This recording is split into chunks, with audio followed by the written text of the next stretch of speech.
အားလုံးပဲမင်္ဂလာပါခင်ဗျာကိုကြီးချမ်းသာခြင်းစိတ်ချမ်းသာခြင်းနဲ့ပြည့်စုံကြပါစေပြည့်စုံကြွယ်ဝလူတိုင်းရတဲ့ဘဝကိုပိုင်ဆိုင်ကြပါစေလို့ဆုတောင်းမေတ္တာပို့သပေးလိုက်ပါတယ်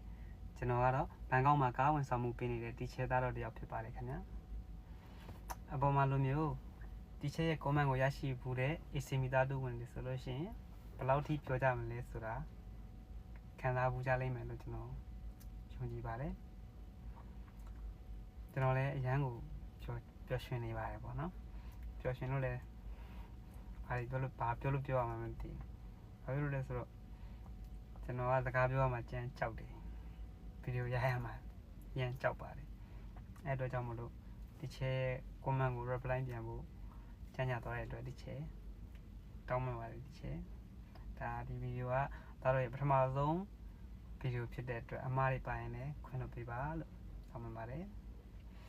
ဒါတော့ဒီချဲကိုတရားခိုင်နှုန်းသစ္စာရှိရှိနဲ့ယုံယုံကြည်လွှဲထားပါရဲ့ဒီချဲ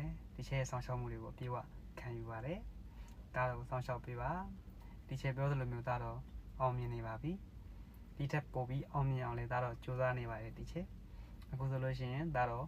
ခုနလပိုင်းပွဲတော့လေဒါတော့တက်ပြီးသွားပါပြီဘူယာမီပွဲတော်ထဲမှာလည်းဒါတော့ရောက်ရှိနေပါပြီဒီချဲစိတ်တွေရမ်းအေးချမ်းနေရပါရဲ့ချဲကံတွေလည်းရမ်းကောင်းလာပါတယ်အဆက်အသွယ်ကောင်းတွေလည်းအများကြီးရလာပါရဲ့ချဲအခုဆိုလို့ရှိရင်ဘန်ကောက်မှာဆိုလို့ရှိရင်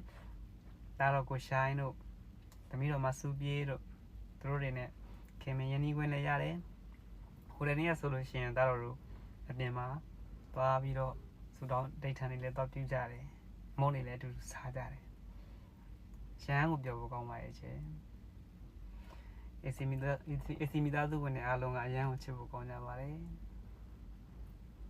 ဒီချဲကိုကျေးဇူးတင်ပါတယ်ဒီချဲကိုကျေးဇူးအများကြီးတင်ပါတယ်ဒီချဲကိုစိတ်နှပြကျမ်းမှာချမ်းသာပါစေတရားဘာဝနာတွေကို